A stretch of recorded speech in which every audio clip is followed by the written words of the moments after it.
Series चल रही थी जिसमें आज हम वेस्टर्न पर्सपेक्टिव की सबसे पहली थियोरी जिसका नाम है टेलियोलॉजिकल थियोरी की बातें करेंगे। जी हाँ, जब वेस्ट में किसी भी डिसीजन मेकिंग की बातें आती हैं या फिर वेस्टर्न वर्ल्ड में एथिकल डिसीजन मेकिंग की बातें आती हैं, मैनेजमेंट में, कॉर्पोरेट में, एनजीओज में या किसी भी इंडस्ट्री, किसी भी सेक्टर, किसी भी डिपार्टमेंट की बातें कर लो। और इसी में जो पहली थियोरी है वेस्टर्न पर्सपेक्टिव में जो इस्तेमाल की जाती है एथिकल डिसीजन मेकिंग के लिए, उसका नाम है टेलियोलॉजिकल थियोरी। टेलियोलॉजिकल थियोरी के हिसाब से एंड्स को ज्यादा महत्व दिया जाता है मीन्स के मुकाबले, यानी कि आउटपुट क्या होगा, रिजल्ट, एंड रिजल्ट क्या होगा, हमें उससे मतलब है, हमें मीन्स से मतलब नहीं है। किस तरह की आपकी इंटेंशन थी उस आउटपुट को लाने के लिए, उससे भी हमें मतलब नहीं है। यानी कि चाहे आपकी इंटेंशन कैसी भी रही हो, चाहे आपके मीन्स कैसे भी रहे हो, हमें ना ही इंटेंशन से मतलब है, ना ही हमें मीन्स से मतलब है। हमें सिर्फ और सिर्फ आउटपुट अच्छा चाहिए। आउटपुट अच्छे से मतलब है कि क्या क्या चीज़ों को कंसिडर किया जाता है टेलियोलॉजिकल थियोरी में। इसमें सबसे पहली बात है कि हाँ, जो चीज़ मेजॉरिटी को ज़्यादा सही लगती है, ज़्यादा लोग उस चीज़ को अच्छा मानते हैं, वही गुड है और वही माननीय है। और एथिकल डिसीजन मेकिंग के हिसाब से वही डिसीजन सही भी होगा, यानी कि वो सही एथिकल डिसीजन होगा। अगर हम टेलियोलॉजिकल थियोरी के हिसाब से एथिकल डिसीजन मेकिंग कर रहे हैं किसी भी कॉर्पोरेट में, वेस्टर्न वर्ल्ड में या दुनिया में कहीं पे भी, अगर हम इस थियोरी को लगाना चाहते हैं तो अब बात ये आती है कि जो भी छोटा है, जिससे ज़्यादा लोग अग्री नहीं करते हैं, जो गुड नहीं है, जाहिर सी बात है, तो वो आउटपुट या वो एंड रिजल्ट अच्छा नहीं है, वो एथिकल डिसीजन मेकिंग के हिसाब से सही नहीं है।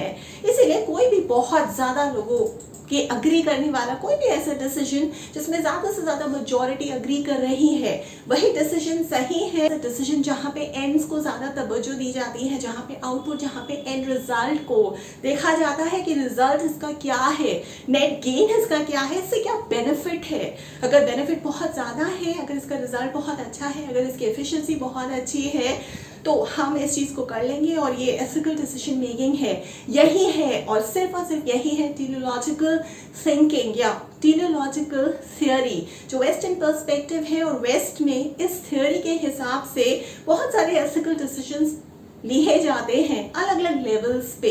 अब बात ये आती है कि इसमें हम, जाहिर सी बात है, इसी थियोरी में, इसी टेलियोलॉजिकल थियोरी में बहुत सारे ड्रॉबैक्स भी हैं।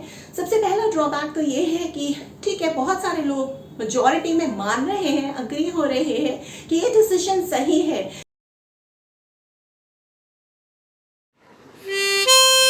लेकिन माइनॉरिटीज का क्या, जो लोग कम तादाद में है, जो लोग कम नंबर में है, उनके भी अपने राइट्स है, उनके भी अपनी वैल्यूज है, उनके भी अपने बिलीफ है।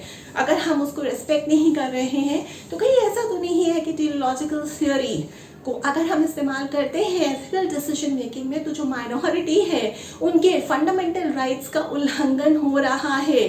दूसरा ड्रॉबैक ये भी हो सकता है कि जाहिर सी बात है कि हम मीन्स को कंसिडर नहीं कर रहे हैं, एफर्ट्स को या इंटेंशंस को कंसिडर नहीं कर रहे हैं कि किस इंटेंशन से मैं ये काम कर रही हूँ, या जो भी वेज हम इस्तेमाल कर रहे हैं, जो भी ऑप्शंस या ऑल्टरनेटिव्स या जो भी रास्ता हम इस्तेमाल कर रहे हैं किसी भी आउटपुट तक पहुँचने के लिए, किसी भी गोल तक पहुँचने के लिए, दिशा और दशा दोनों ही सही होनी चाहिए। लेकिन यहाँ पे तो हम सिर्फ और सिर्फ एक दिशा की बात कर रहे हैं कि हमें इस दिशा पे चलना है, ये हमारा आउटपुट है, और दशा, बहुत सारे जो अलग अलग रास्ते हैं हम उसके बारे में सोच ही नहीं रहे हैं। तो क्या ये चीज़ सही है? ये भी एक ड्रॉबैक है टेलियोलॉजिकल थियोरी का कि हम सिर्फ और सिर्फ आउटपुट को कंसिडर कर रहे हैं। और वहाँ पे बहुत सारे ऐसे व्यूज़ भी हैं, हम आउटपुट को कंसिडर इस वजह से कर रहे हैं क्योंकि हम चाहते हैं कि ज़्यादा नंबर में या ज़्यादा तादाद में लोग इस चीज़ से, मेजॉरिटी जो है वो खुश हो जाए, उसको एक प्लेजर मिले, उसे एक अंदरूनी खुशी मिले, उसे एक हैप्पीनेस मिले, उसे एक होलसम हार्टेडनेस एक्सपीरियंस हो। लेकिन इस खुशी में माइनॉरिटी का क्या, इस खुशी में वो लोग जो कम नंबर में हैं, जिनके भी राइट्स हैं, वो भी चाहते हैं कि उनको फ्रीडम मिले, वो भी चाहते हैं कि उनको अपने रिलीजन में जो भी फेस्टिवल्स या कल्चर जो होता है उसको आराम से, खुले, फ्रीडम से मना पाए। लेकिन उन लोगों का क्या?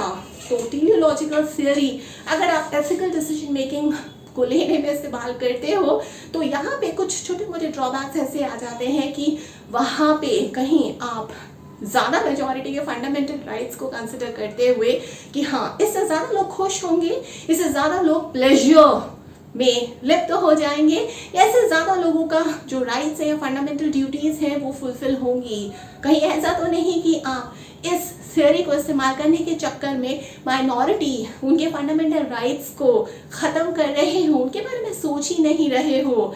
ये सारे के सारे ड्रॉबैक्स हैं। और ड्रॉबैक और है इसी टेलियोलॉजिकल थ्योरी का, जो एक वेस्टर्न पर्सपेक्टिव का बखूबी एग्जाम्पल है, जिस थ्योरी को इस्तेमाल करके वेस्टर्न वर्ल्ड में बहुत सारे एथिकल डिसीजंस लिए जाते हैं।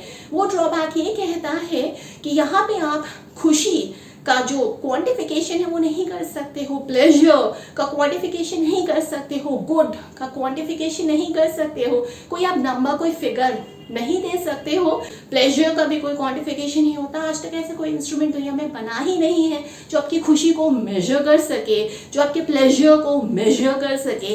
इसी वजह से टेलियोलॉजिकल थ्योरी को इस्तेमाल करना एथिकल डिसीजन मेकिंग में वेस्टर्न वर्ल्ड के हिसाब से, वेस्टर्न पर्सपेक्टिव के हिसाब से, वेस्ट एथिक्स के हिसाब से, इन रीजंस की वजह से थोड़ा सा वीक है। और इसी वजह से मैंने जो आपको पार्ट 2 में एक केस दिया था, उस केस में कहा गया था, मान लो एक छोटा सा सेटअप है, उसमें 30 लोग मिलजुल के काम करते हैं। उन 30 लोगों में से 25 लोग जो हैं वो मेजॉरिटी में आते हैं उन्हीं के रिलीजन के हिसाब से।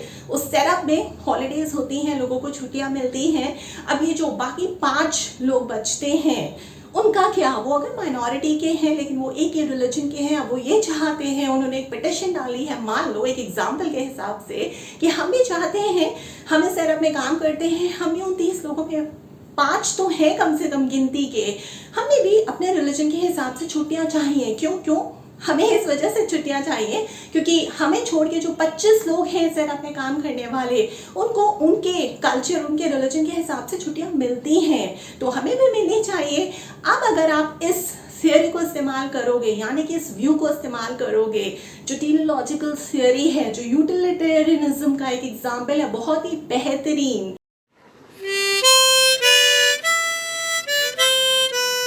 अब इस केस को हम टेलियोलॉजिकल थ्योरी के हिसाब से सॉल्व करते हैं। टेलियोलॉजिकल थ्योरी में हम 2 थ्योरीज के बारे में समझेंगे। पहली थ्योरी है यूटिलिटेरियनिज्म। यूटिलिटेरियनिज्म क्या है? यूटिलिटेरियनिज्म के हिसाब से, जो मैंने आपको टेलियोलॉजिकल थ्योरी का एक पर्सपेक्टिव बताया, एंड्स ओवर मीन्स, यानी कि आउटपुट को ही हमेशा बहुत और बहुत बेहतरीन माना जाता है। मीन्स और इंटेंशंस को तवज्जो या इंपॉर्टेंस नहीं दी जाती है। आपका आउटपुट अच्छा है, अगर आपकी एफिशिएंसी अच्छी है, अगर आपका नेट रिजल्ट अच्छा है, यानी कि अगर आपको कुछ भी काम करने से बहुत ज़्यादा बेनिफिट्स मिल रहे हैं तो वही सबसे अच्छा काम है। तो जाहिर सी बात है, अगर इसी यूटिलिटेरियनिज्म थ्योरी को हम इस केस में अप्लाई करते हैं, जो टेलियोलॉजिकल थ्योरी का एक पार्ट है, तो इस केस को सॉल्व करना बहुत आसान हो जाएगा। यूटिलिटेरियनिज्म इस केस को इस तरीके से सॉल्व करेगा कि 5 लोग माइनॉरिटी में आते हैं, ये पूरा का पूरा जो सेटअप है वो 30 लोगों का बना हुआ है, इसमें 30 लोग काम करते हैं, 25 लोग मेजॉरिटी के हैं, वो अपने सारे के सारे कल्चरल हॉलीडेज को एंजॉय करते हैं, उन्हें छुट्टियां मिलती भी हैं क्योंकि वो ज़्यादा मेजॉरिटी में है। उन्हीं का जो गुड है, यानी कि एंड्स ओवर मीन्स, वो ज़्यादा तादाद में है, इसी वजह से ज़्यादा हैप्पीनेस है, ज़्यादा प्लेजर है, ज़्यादा खुशी है, वो मेजॉरिटी है, ज़्यादा से ज़्यादा लोग उस चीज़ से सहमत करते हैं, तो वो चीज़ अच्छी है क्योंकि टेलियोलॉजिकल थ्योरी का एक पार्ट है यूटिलिटेरियनिज्म। तो ठीक है, हमने इसी वजह से उन 25 लोगों का जो भी कल्चर था उस हिसाब से छुट्टियां रखी हैं अपने सेटअप में। लेकिन अब ये जो 5 लोग मेजॉरिटी में नहीं है, माइनॉरिटी से बिलोंग करते हैं, इनको हम इनके हिसाब से इनकी कल्चरल हॉलीडेज पे ऑफ नहीं दे सकते हैं, छुट्टी नहीं दे सकते हैं। इतना सिंपल है इस केस को या इस प्रॉब्लम को इस तरीके से रिजॉल्व करना।